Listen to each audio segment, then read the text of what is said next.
Hello, fellow tech enthusiasts, and welcome to Morning Call for Thursday, the day of Thor, the 21st of February, 2019. I'm Fab from Hamburg, and first of all, thanks to FWBD for subscribing. I think resubscribing as far as I remember. It's Twitch Prime resubbing time. That rhymes. Anyway, good morning. Yeah, weather update from Hamburg, gray, as you would expect. We have actually today quite a lot of tech news. This is the busiest I've been since I started this show in the morning. I think in the morning. So let's get right into it. Let's get you caught up. So first of all, Samsung has had an event and announced new phones. The Galaxy S10, S10 Plus. S10e, I think that's the cheap version, cheap in air quotes, and then there's also the S10 5G, which apparently has 5G capabilities and a shitload of cameras, as far as you can tell from this picture. Anyway, I don't know where you would use a 5G phone in the Western world. In Asia, probably no problem. Samsung's home territories, but here, yeah, not so much. I think it'll be some time until it gets to Germany, and in the UK with Brexit, who knows? they'll have a trouble maintaining the fax lines. Anyway, yeah. So there are Samsung phones, which means they stuffed them full of increased all the specs they can. The cheapest one starts at $899. They do not have a notch anymore, which is the big news. So that thing at the top of the screen that the iPhone started recently, these now have holes on the right side of the phone, i.e. holes in the desktop, not a hole through the whole phone. I was actually talking with my wife about this morning. I says they have a hole now, and she's like, "Oh, so you can put like a." You know how the newest thing is carrying your phone on a strap now? There's these things that you put in the charger, I guess, and then you carry them around on a strap. She thought there was an actual hole in it, so you could put a cord through and hang it around your neck. And at first I thought that was a ridiculous idea, but the more that I think about it, it's coming. That'll be the next thing. Yeah, so that, lots of cameras, like the camera thing on the back is just ridiculous. There's just, I think the S10 Plus has 10 cameras. So it can spy on all the things. Can take nice bulky pictures. What they have is a thing, I think they're called Power Swap or something. It's quite interesting. So you can they have QI charging, wireless charging, and you can take one phone, turn it on its, so the back is up, and then put another phone with the back next, on top of it, and then one phone can charge the other if one has less battery. It doesn't charge them completely. I think when the phone that is charging the other phone goes down to 30%, it stops. But I thought that was interesting. I would have called that a vampire mode, although I guess they made it so the one phone doesn't kill the other. Otherwise, that would still think that's a good name. They have now the fingerprint sensors either on the standby button, and I don't really know how that works because they're really, really thin. Or like I think one of them has them in the screen, but they don't. The fingerprint sensor doesn't work optically. It works with ultrasound, I think. So people who have tested this say it's not as quick as the other ones, but that was interesting concept. I mean, they're nice looking phones. They're, they're typical for Samsung, very bright OLED screen. It's almost a full phone. I mean, that's why there's the hole in the top and slightly curved. Nice phones, but like really, really, really expensive. I'm just looking if The Verge has a handy price table here. They must have the prices somewhere. Let me just look. I can look up at, I think Heise had I can look up the German prices. Oh no, that's another one. Sorry. God, there's too many Samsung smartphones.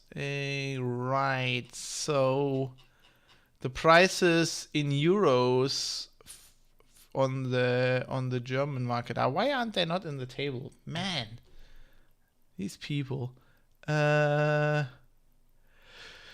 Okay, it's the cheapest one. The E starts at 750 euros. The S10 is 900 euros. This is the smallest specs. And then the S10 Plus is 1250 euros.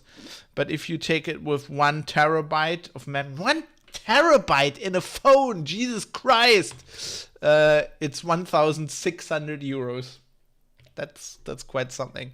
And then Samsung has unveiled another phone that costs $2,000, which is it's called the Galaxy Fold, and it's like, they demoed that foldable screen a while back, Samsung, and this has like a foldable, I think it's OLED, and this now has it. It's like it's a foldable phone. You can fold it open. This is quite cool. It's way too expensive. I don't really see the use case there. I got this video. Can you show it folding? Here, there we go. I don't like. I mean, it's not.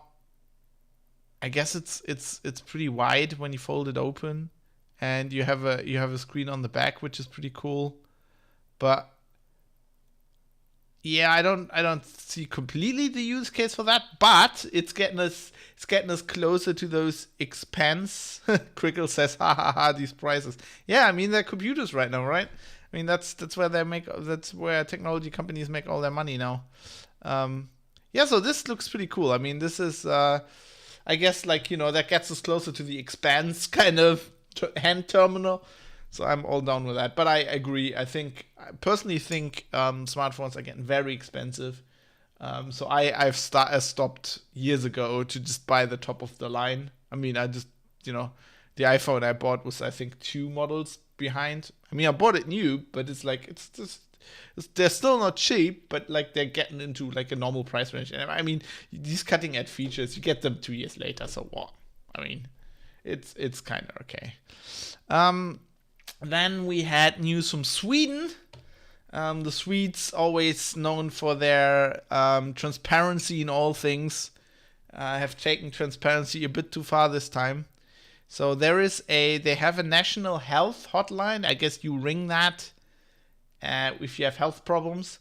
They're saving these calls, I guess, in case something really bad happens and somebody dies or something, or like somebody needs to listen over this again. Anyway, they're saving the calls. But bad news, they put them on a server, unencrypted, and you could just reach it from the web.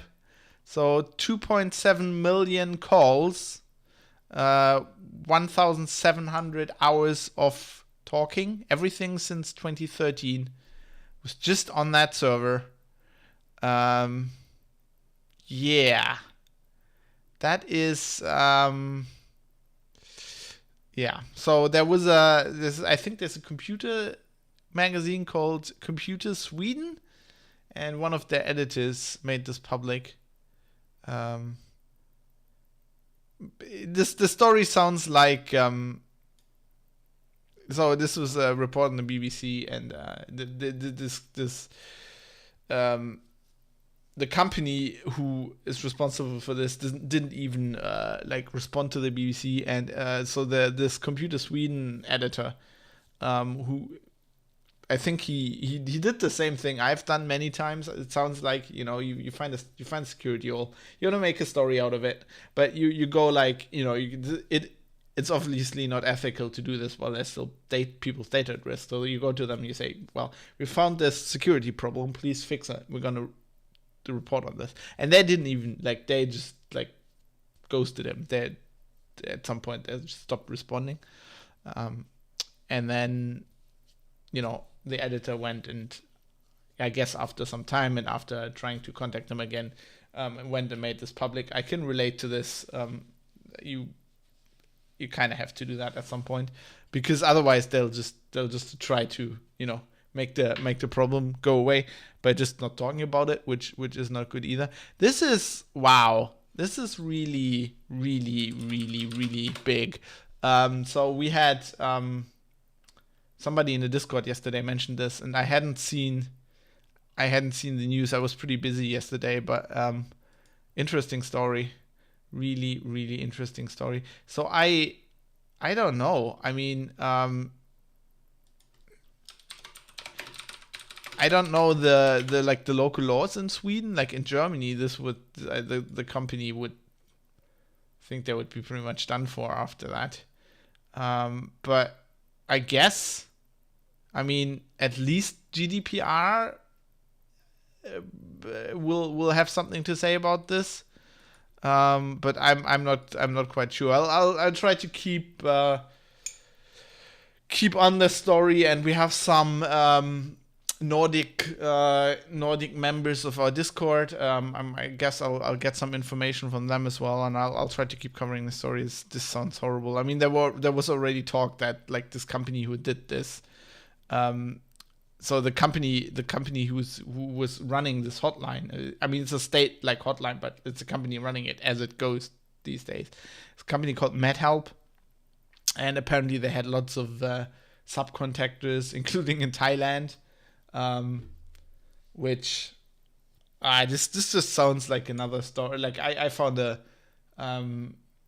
last year I found a security vulnerability that I was reporting in a was it banking app? I think it was a tax app. I can't remember. I think from Switzerland, and it just turned out all the programming was done by an Indian company and some subcontractor, and they just put everything on the server. The data you could find on that server included pictures from their office, from the software development office, sketches for the UI and stuff like that, pictures of parties they were having. They just put that in an Amazon bucket, and it was publicly accessible. You need a Amazon AWS account, but who doesn't have an AWS account? So wow. And another privacy snafu. Jonathan MH, who's also from Scandinavia, lives in Scandinavia, says, common problem in the Scandis medical data. Denmark sent a DVD with 5.2 million entire population to China unencrypted. Yeah, I don't think that's a Scandinavian problem. I think we have the same in Germany. I love though that you go entire population. I didn't know that the entire population of Denmark was 5.2 million. Well, I guess the ones they have medical data for, but that is wow. That is that's not much. Just quickly comparing here, the population of Hamburg is 1.8 million. Anyway, it's happened. Yeah, Denmark is quite tiny. I mean, I drove through all of Denmark in a day the last year, so I should know that it's not a big country. Although that just took longer because you can't. There's water everywhere, so you have to drive up and then over the huge bridge and whatever. Anyway, yes. So let's keep on going here. We have lots of other tech news. There's another snafu. So turns out Google, who bought a startup called Nest, they do smart home shit, and I mean shit as in actual shit. They have an alarm system for your house that has lots of sensors. And Google announced, hey, we're going to make this Google Assistant compliant. So people were like, how does that work? Thing doesn't have a microphone. And then people did some digging, including Android Authority. And it turns out the thing has a microphone. It always had a microphone built in that was just disabled, that Google didn't tell anybody about. And so they reported on this, and Google was saying, oh, now they put out a statement. They're like, oh, this is a mistake. We're sorry. So I've got a story here from the Register as well. So they have now also changed the tech specs, which used to say audio and light, LED ring, siren, speaker, to LED ring, siren, speaker, and microphone. So they were saying, this has this microphone we put in so that later on with software updates we wanted to put in other features like this Google Assistant, or maybe the fact that it can recognize if there's glass breaking in your house and stuff like that. All fine and good, but why the hell aren't you telling people? Like, what the fuck, you Google? I can't imagine that was a mistake. I mean, a company like that, come on, they've got controlling, they've got they file with like the FTC and stuff. How can this happen? And as the Register point out, I mean, Google notoriously for mistakenly putting Wi-Fi in the Google Street View cars, which then collected billions of terabytes or whatever by accident. The accident had been patented earlier, Google says, and there are many creepy patents that Google has, like microphones in toys and shit like that. I mean, I can't imagine. Apparently, there's now there's like the consumer watchdog thing. They are petitioning the FTC, or they're basically saying the FTC should fine Google. I think they should. This can't go unpunished. I mean, what the fuck? Don't we have enough microphones and everything already? Do you have to put microphones and stuff and not tell us about? I mean, this is just another reason for not doing anything with smart home. I mean, no. Yes, this thing might protect me from my home getting broken into, but then my home is routinely invaded by fucking companies and intelligence services. Anyway, I've got some cyber war news that are not cyber war news. So there's a story that broke yesterday. The Berlin city district of Köpenick had a huge power cut, and this sounds like something out of like cyber war future, Die Hard, terrorists breaking into the infrastructure. So this was huge. 31,000 homes, 2,000 businesses, no power. Kids had to like charge their smartphones in school, like proper post-apocalyptic scenario there. And so you know why this happened? Not because somebody hacked into the power line. No. So Vattenfall, the company who is responsible here, was saying that a company was doing digging. They were like a building company on a bridge, and they basically dug into the main power cable and also the reserve cable. And Vattenfall is saying they didn't ask before they did this stuff.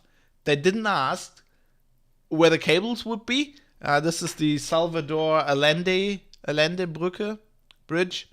And I know exactly, like this happens a lot. I used to work for Net Cologne, like in a little ISP in Cologne and Bonn.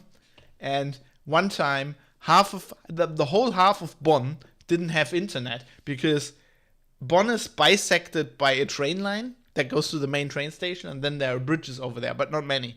And like the main telephone exchange cable for the whole one half of Bonn goes over, or at that time went under this bridge, and there was a company, like it was in a tube under the bridge, and there was a company doing work on that bridge, and they just cut that tube. It was like that. They're like this. They had no idea what was there. They didn't ask anybody. This is some guy like randomly, bloop, and then like stuff like this happens all the time. Like cables getting dug up and broken and stuff like that. So yeah, stop worrying about cyber war. Worry about this shit. In other news, there is a interesting Ethereum transaction people have spotted, where somebody sent 0.1 Ether. And the transaction fee he put with that was 2,100 Ether. So that's about 268,000 euros for a transaction fee of 12.76 euros. And now the miners who got this as a reward are kind of saying, should we give this back? And this is really weird because everybody was assuming this was done by accident. So somebody switched the fee and the amount to be transmitted, but it turns out the address this was coming from is kind of doesn't look like a private. It looks like an automated address. It's fairly new. It has thousands of transactions, so people are now speculating who sent this. They're trying to find the person. The mining pool who got the fee is trying to find whoever sent this. And also they've frozen this money because like the pool's called Spark Pool, and they have like automated processes, and they saw this and they froze the money. Yeah. Now they're looking. CoinDesk is reporting that they're looking for the guy who sent that money. Interesting. Crypto investigation. We need Crypto Colombo. We need Crypto Colombo on the case to figure this out. I got two security vulnerabilities that might be interesting to you. So yesterday I was reporting on a WordPress vulnerability. Drupal, not to be left out, also has a this is a remote code execution. This is even worse than the WordPress one because you don't need an account on the site. This is a missed use, like a misprocessing of data that the server is getting over a REST interface. They're basically not sanitizing the data that comes in. These fucking REST APIs are dangerous for CMSs. I had a WordPress instance attacked years ago over something like this. This is bad because many people don't know that these interfaces are even open. I mean, if you're just your run-of-the-mill WordPress or Drupal user, like Drupal probably it's a little bit more involved, but like WordPress, people just put up a blog and they don't know these interfaces are open, and then you have like a vulnerability in this. So you want to update this. I think it's in Drupal 7. It's in Drupal 8 in core.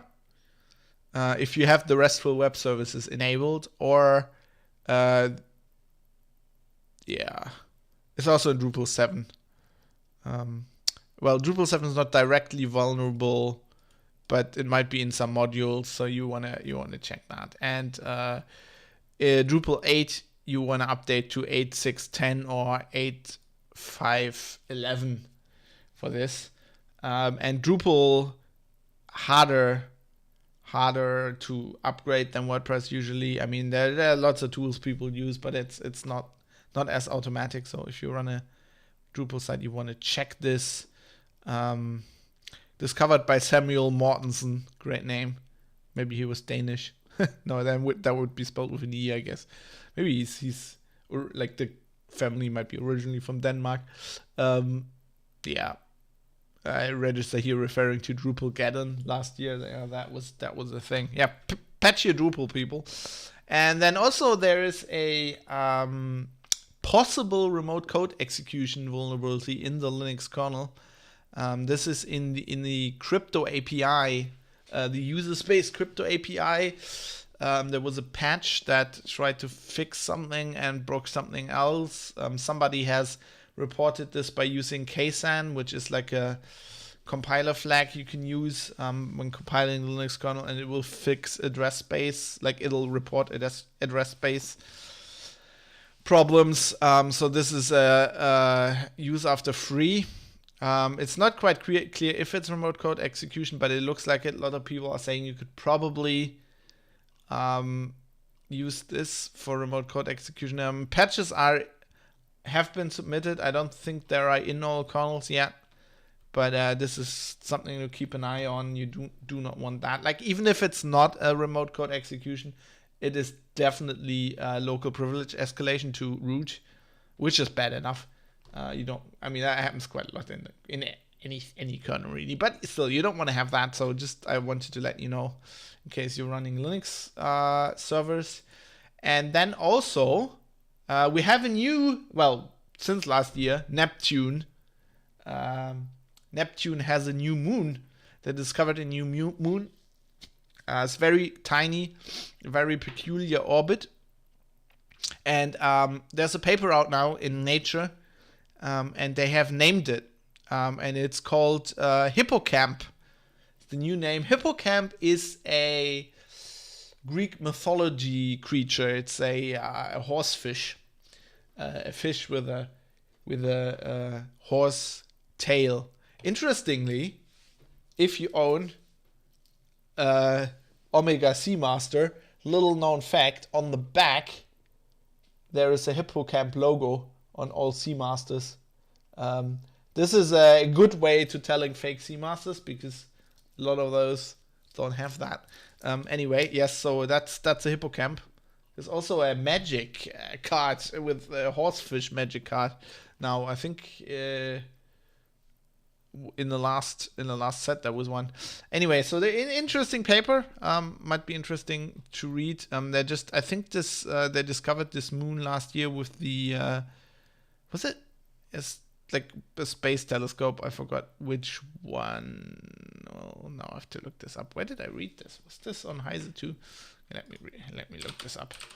So many news today. I forgot lots of things because lots of things are happening. Where is the moon? Where's the moon story? Come on. Neptune moon. Was discovered by Hubble, apparently. Looks like it. Yep. And it's now been announced. There he is. Hippocamp. He joins Galatea, Despina, Larissa, and Thalassa. So lots of sea-based names. Yes. New Neptune moon, interesting. 2 what the fuck stories to let you go. First of all, you might have heard of the Nike Smart sneakers that lace themselves, and they can be they have an app, and you can lace them with an app. Now, I mean, this is one of the typical things where I'm like, smart. I mean, okay, yes, people like Back to the Future, I get it, but it's like, you can't lace your sneakers anymore. You now need smart technology, and I'm putting that in air quotes because, I mean, I will immediately tell you what happens when you have smart technology in your sneakers. You get a software update and it gets bricked, because this is the Internet of shit. So it turns out there's an Android app and there's an iPhone app. The iPhone app's okay, but if you get the Android app update, or a update they had put out for a while, and then try to lace your sneakers, they just get bricked. And yeah.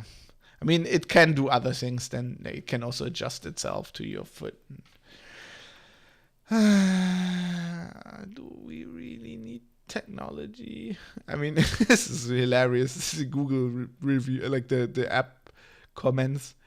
Right shoe won't connect after update and the battery dies. Apps suck. I tried all the Nike experts told me. Factory reset. You now have to factory reset your shoes. What the fuck? Man. Seriously, people. Yeah, who needs shit like that, says Cricket. Exactly. Just lace your fucking shoes.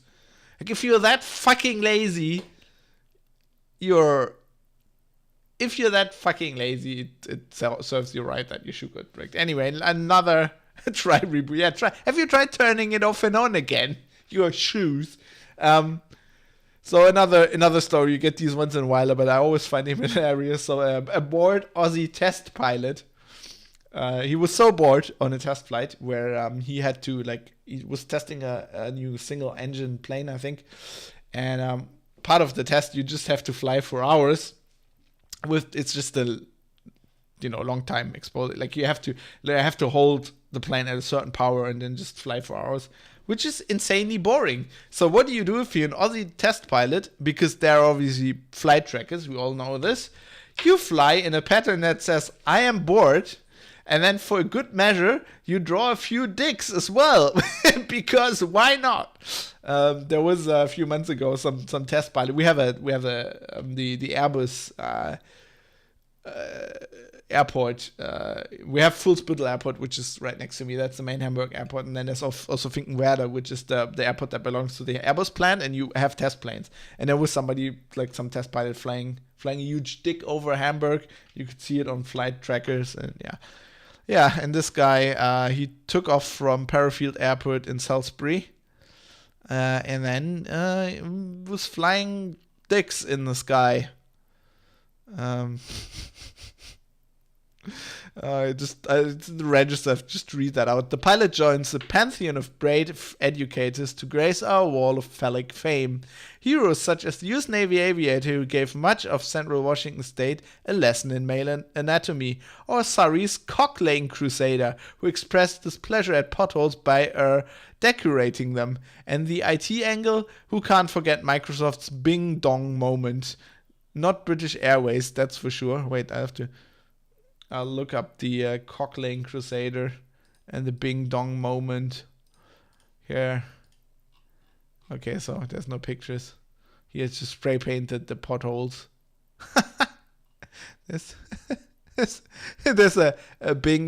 Bing has these different wallpapers every day, and there's this with a beautiful beach, I think, in the Caribbean, and somebody has drawn a big penis. That's right on the photo. And then British Airways took the picture and put it behind their their booking website. There's the dong right next to last minute deals. That's hilarious. You have to have these funny stories. Anyway, I wish you a great day. I will see you tomorrow for more tech news, of course. Until then, have a nice day, and remember, if you can draw a dong somewhere, just do that. It's fun. Goodbye.